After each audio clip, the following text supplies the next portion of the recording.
Allahumma anta rabbi, la ilaha illa ant, khalaqtani wa ana abduk, wa ana ala ahdika wa wa'dika ma stata'at, a'udhu bika min shari ma sana'at, abu'u laka bi ni'matika alayya wa abu'u laka bi dhanbi faghfir li, fa innahu la yaghfiru dhunuba illa ant. Ô Seigneur, tu es mon Dieu, il n'y a pas de divinité digne d'adoration en dehors de toi. Tu m'as créé et je suis ton esclave. Je me conforme autant que je peux à mon engagement et à ma promesse vis-à-vis de toi. Je me mets sous ta protection contre le mal que j'ai commis. Je reconnais ton bienfait à mon égard et je reconnais mon péché. Pardonne-moi, car il n'y a que toi qui pardonne les péchés. Cette invocation est la meilleure demande de pardon que le musulman puisse adresser à son Seigneur. Parmi toutes les invocations de demande de pardon, c'est celle-ci qui a le plus haut degré. C'est pour cette raison qu'elle a été nommée Sayyid al-Istighfar, l'invocation maîtresse de demande de pardon. Allahumma anta rabbi, ô Seigneur, tu es mon Dieu, donc mon Dieu ainsi que le Dieu de tout le reste. La ilaha illa anta, il n'y a pas de divinité digne d'adoration en dehors de toi. Ici, dans la traduction française, il a été rajouté digne d'adoration en dehors de toi, car c'est ce que l'on retrouve dans l'explication du hadith. Et on retrouve ici le tawhid pur. Khalaqtani wa ana abduk. Tu m'as créé et je suis ton esclave. Donc je suis également ta créature et ta propriété. Wa ana ala ahdik. Je me conforme autant que je peux à mon engagement. Mon engagement, c'est l'engagement originel que l'homme a pris en reconnaissant son Seigneur lors de sa création. Comme dans Surat Al-A'raf, verset 172. Et quand ton Seigneur tira une descendance des reins des fils d'Adam et les fit témoigner sur eux-mêmes. Ne suis-je pas votre Seigneur ? Ils répondirent, mais si, nous en témoignons.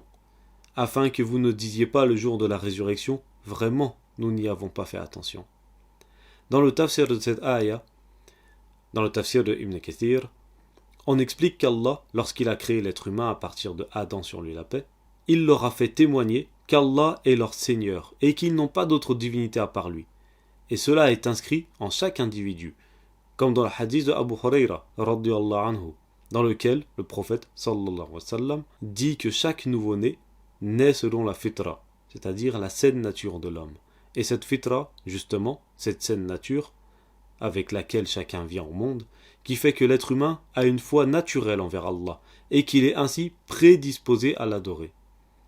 Puis, dans la suite du hadith, on nous informe que c'est ensuite son éducation et son entourage qui le fait dévier ou pas de cette saine nature. Donc c'est ça, l'engagement dont il est question ici. C'est l'engagement originel de l'être humain à adorer son Seigneur, seul et sans rien lui associer. Wa wa'dik, et à ma promesse vis-à-vis de toi. Là, il est question de la promesse qu'Allah a faite aux humains. Allah a promis aux humains de les faire entrer au paradis s'ils meurent sans rien lui associer. Donc, s'ils meurent avec la foi pure. Et donc, il convient à chacun d'invoquer Allah pour lui demander de le faire mourir sur cette voie-là. Ma sata'tu, je me conforme autant que je peux. Comme je le peux, c'est-à-dire que je fais de mon mieux selon mes capacités, pour me conformer à mon engagement et à cette promesse de mourir sur cette voie. En ce qui concerne ma foi envers toi, ma sincérité dans ton obéissance, et je me conforme à cet engagement auprès de toi dans l'obéissance et de m'y tenir fermement.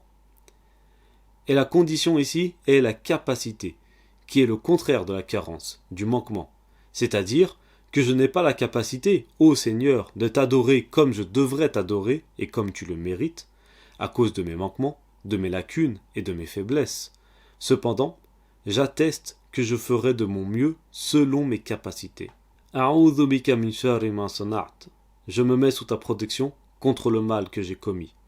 Soit, je te demande de ne pas me châtier pour les fautes que j'ai commises. Je te demande donc le pardon.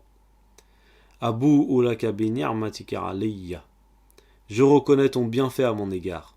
Soit, je reconnais tous les bienfaits dont tu m'as comblé et qui sont innombrables et incalculables tellement ils sont nombreux. Et par cette phrase, je les reconnais tous et en suis reconnaissant. Wa abu'u laka bi dhanbi. Et je reconnais mon péché.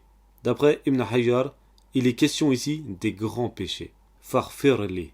فإنه لا يغفر الذنوب إلا أنت. Pardonne-moi, car il n'y a que toi qui pardonne les péchés. Ici, on rappelle et on reconnaît qu'il n'y a qu'Allah qui pardonne les péchés, et personne d'autre. سبحانك اللهم وبحمدك أشهد أن لا إله إلا أنت أستغفرك وأتوب إليك.